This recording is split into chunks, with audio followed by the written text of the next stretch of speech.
os traemos una historia que combina poder, arte, caza. La historia del Palacio del Pardo, una de las residencias reales más antiguas y con más secretos de España. El lugar ya era famoso por sus cacerías desde la Edad Media, ya que el Monte del Pardo era un coto de caza, pero fueron los reyes católicos, Isabel y Fernando, quienes decidieron construir un verdadero palacio fortificado a finales del siglo XV. Querían una residencia segura, pero también cómoda, en plena naturaleza, donde la corte pudiera retirarse durante las temporadas de caza. El edificio original tenía torres en las esquinas, foso, que aún se conserva alguna parte, y puente levadizo.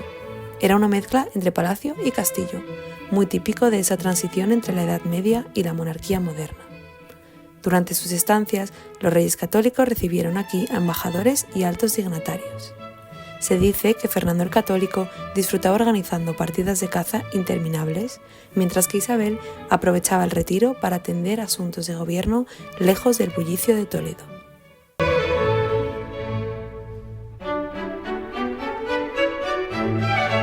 Carlos I y Felipe II. El Renacimiento llega a El Pardo. Con Carlos I llega el esplendor imperial. En 1543 encargó a Luis de Vega que demoliera la antigua fortaleza y comenzara la construcción de un nuevo palacio renacentista. Amplió el palacio y lo decoró con tapices flamencos y pinturas que mostraban el poder de la monarquía. Era un espacio donde se combinaba el placer de la caza y la política internacional y nacional. Sin embargo, el gran impulsor del Pardo fue su hijo, Felipe II. Le encantaban los palacios alejados del centro de la corte, como Aranjuez o el Escorial, y convirtió el Pardo en un auténtico retiro real, introduciendo elementos arquitectónicos y decorativos al estilo flamenco e italiano. Estos cambios cubrieron el edificio con chapiteles y tejados de pizarra y plomo. Además, hizo una redistribución interna y la decoración de interiores pasó a estar repleta de frescos renacentistas, que decoraban los muros representando paisajes, motivos mitológicos y escenas de caza. Algunos de estos frescos fueron obra de artistas como Gaspar Becerra y Patricio Caxés, discípulos de la escuela italiana.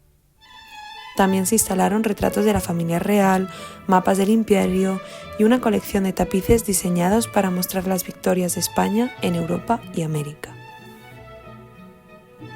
Sin embargo, en 1604 un incendio destruyó gran parte del edificio original y con él se perdieron muchas de las obras de arte que Felipe II había reunido allí. Solo la torre suroeste, conocida como el Torreón de Gaspar Becerra, sobrevivió al fuego. El palacio fue luego reconstruido por mandato de Felipe III gracias al arquitecto Francisco de Mora, siguiendo un trazado similar al original, pero más sobrio.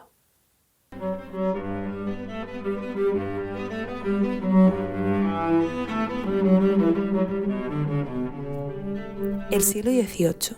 Los Borbones transforman el Pardo. Con la llegada de los Borbones, el Pardo cambia de aspecto por completo.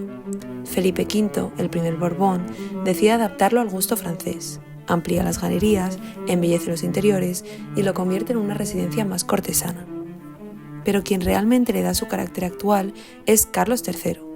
En 1772 ordenó a Francisco Sabatini una ampliación del palacio, que duplicó el volumen del edificio, añadiendo una nueva ala al este que imitaba un estilo de la ya existente.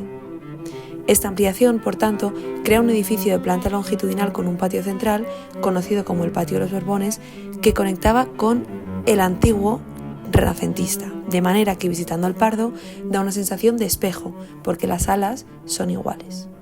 Durante su reinado, en pleno siglo XVIII, el palacio se redecoró con tapices de la Real Fábrica de Santa Bárbara, muchos diseñados por artistas como Goya, Valleu o Maello. Carlos III pasaba allí los inviernos y le encantaba porque le recordaba las residencias de caza que había conocido en Italia cuando fue rey de Nápoles.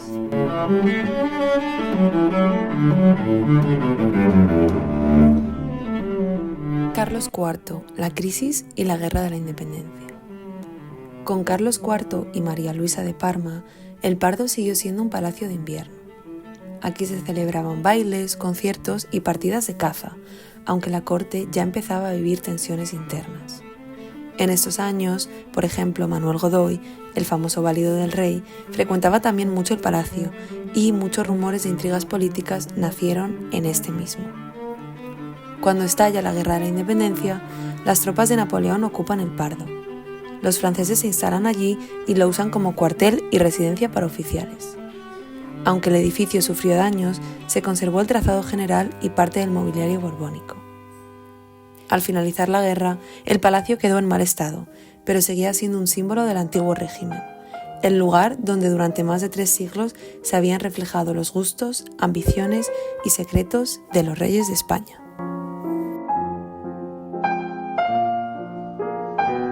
Por tanto, cuando visitamos el Pardo, no visitamos solo un palacio repleto de tapices preciosos y lámparas espectaculares, sino que estamos presenciando la propia historia de nuestro país. Una historia que además siguió viva a lo largo de los años, siendo el palacio residencia de Francisco Franco y siguiendo actualmente en uso para la monarquía de España.